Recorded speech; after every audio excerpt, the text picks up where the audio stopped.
A brunette was driving home after a game when she got caught in a really bad hailstorm. The next day, she noticed her car was covered in dents, so she decided to take it to a repair shop. When the shop owner saw that she was a brunette, he thought it would be funny to play a little prank. He told her to go home and blow into the tailpipe really hard, and that would make all the dents pop out. Excited to try it, the brunette went home, got down on her hands and knees, and started blowing into the tailpipe. After a few minutes, nothing happened. She took a deep breath and blew even harder, but still no luck. Just then, her roommate, who was also a brunette, walked in and asked, "What on earth are you doing?" The first brunette explained the repairman's instructions. The roommate shook her head and said, "Seriously? You need to roll up the windows first." I decided it was best to explain it at a level she would understand, so I said, "You just had breakfast?" "Yes," she replied. "Well, the food goes in your mouth down into your tummy. Our body takes all the good stuff it needs from out of the food. Then what's left goes down to your bottom, and when you go to the toilet, that comes out as poo." She looked confused and stared at me in stunned silence for a few seconds, then asked, "And Tigger?" Little Johnny came late to school one day. "Why are you late, Johnny?" asked his teacher. "Well," explained Johnny, "just round the corner, there was a poor old lady looking everywhere for a £20 she lost. She was looking for half an hour. I couldn't walk away." "I see. That's really nice of you to help her," Johnny replied. "Help her? No, I was standing on it." "Teacher, what goes in hard and pink, then comes out soft and sticky?"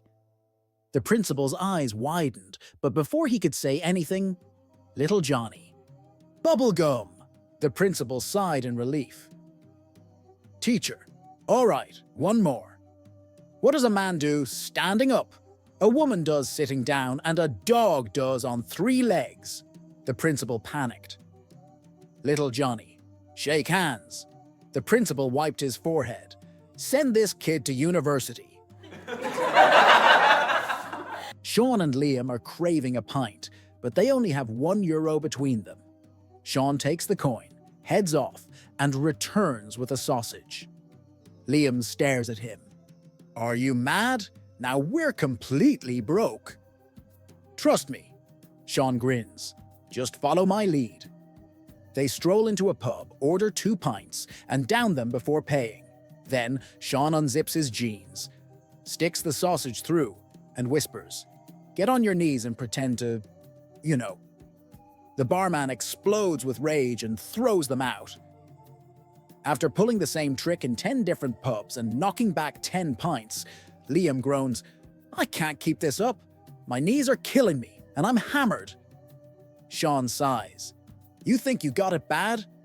I lost the sausage 3 pubs ago."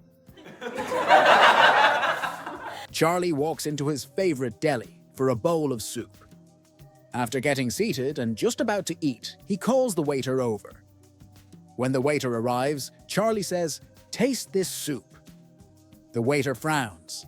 "Why? What's wrong with it?" Charlie insists, "Just taste the soup." The waiter sighs. "Charlie, you've been coming here for 30 years. You always order the soup and you've never complained." Charlie repeats, "Taste the soup." The waiter, growing impatient, says, "What is it? If you don't want the chicken soup, we have vegetable, minestrone, or maybe a nice split pea."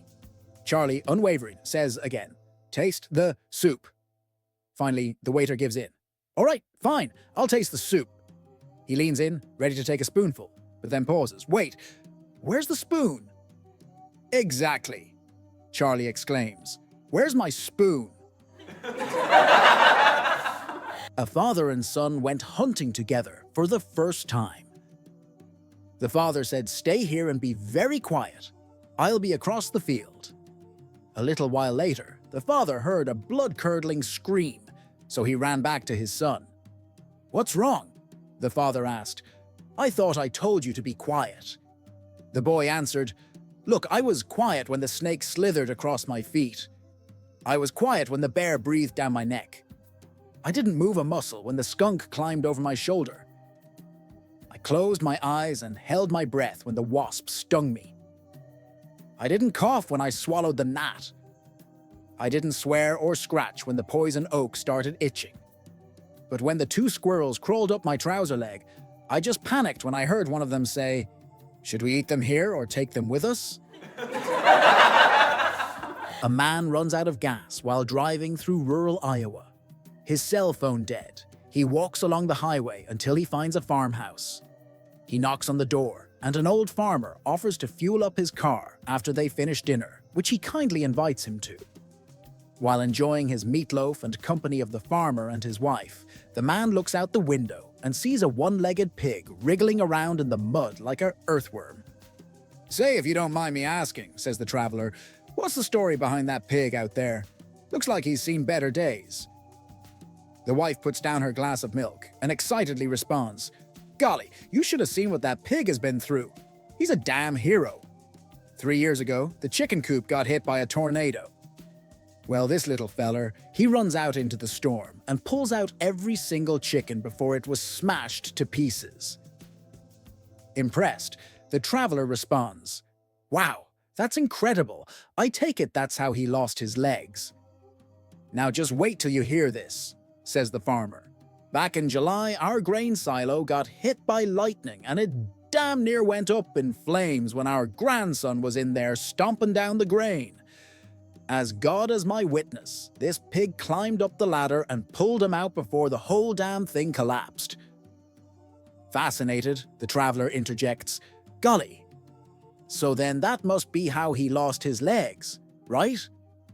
"Nope, he came out of that unscathed," says the wife. "Well then tell me, what the hell happened to him?" The old farmer casually responds, "Well, you don't eat a pig like that all at once." This is a pretty old one, but I figure it's worth telling just in case people on this sub haven't heard it. In a typical Wild West desert town, a typical rugged cowboy drifter type rides his horse up to a saloon, then ties it to the post and saunters in for a drink. While he's drinking, some other patrons think it'd be funny to pull a prank on him, so they go untie his horse and lead it away.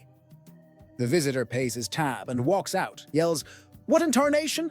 and stomps back in, a glare on his face and a hand on his holster. The visitor yells so the whole saloon can hear, the pianist abruptly stopping. "All right, you varmints, listen up and listen good. Someone went and stole my horse.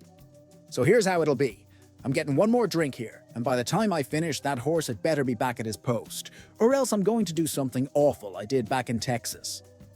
I'm warning you all right now. Don't make me do what I had to do back in Texas." Everyone at the bar is terrified, so when the visitor has finished his drink and walked out again, sure enough, the horse has been returned. The visitor says, "Much obliged," swings up and is about to ride away, when one patron who followed him out says, "I'm curious, partner, what was that awful thing you had to do back in Texas that you didn't want to do here?" The visitor replies, "I had to walk." It was Saturday night, and the preacher still hadn't come up with a sermon for the next morning. Around 9 p.m., he turned to his wife and said, "Honey, I've got it. I'm going to preach about a horseback riding." She looked at him, bewildered. "Horseback riding? That's ridiculous. You can't preach about that." "Well," he shrugged, "I've covered just about every other topic I can think of. This will have to do." The next morning, as they drove to church, his wife shook her head. "I still can't believe you're going through with this. If you're really going to preach about horseback riding, I'll just stay in the car during the service." "Suit yourself," he said, and she remained in the car. Once inside, inspiration struck, and instead of his planned sermon, he delivered a fiery, passionate sermon on the topic of love, leaving the congregation stunned and hanging on his every word. After the service, as people were leaving, a few church members spotted his wife still sitting in the car and walked over to her window. "You missed it," one of them exclaimed. "That was the best sermon your husband has ever given." She scoffed. Oh, please, what does he know about it? He talks a big game, but he's only tried it twice in his life. Once before we were married, and once after, and he fell off both times.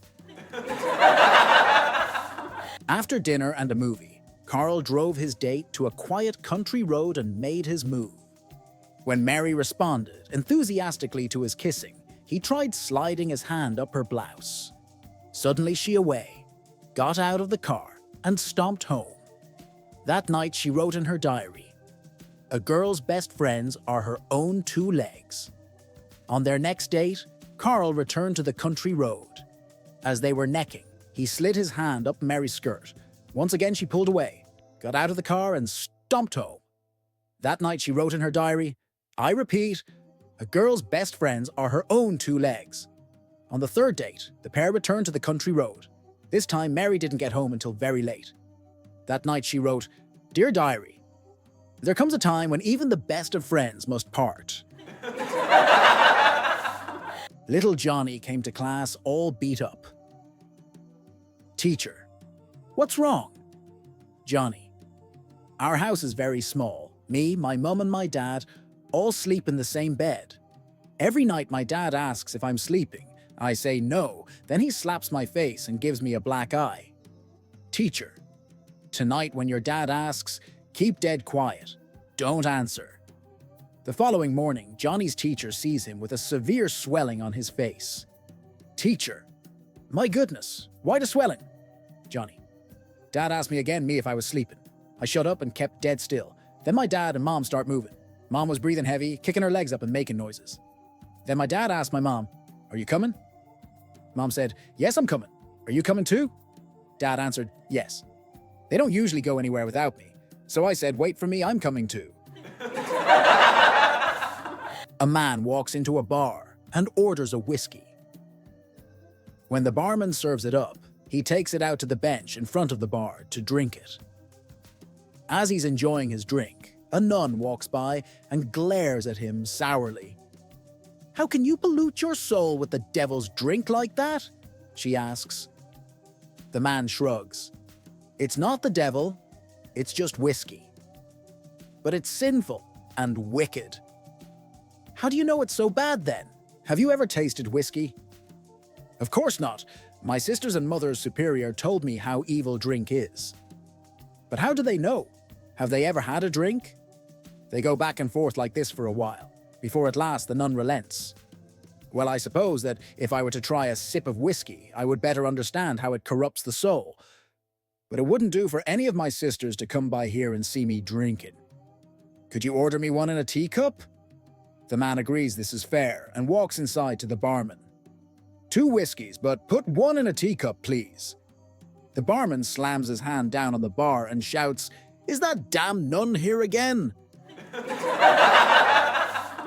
On a bright and beautiful Sunday morning, the small town of Johnstown stirred early as its residents made their way to the local church.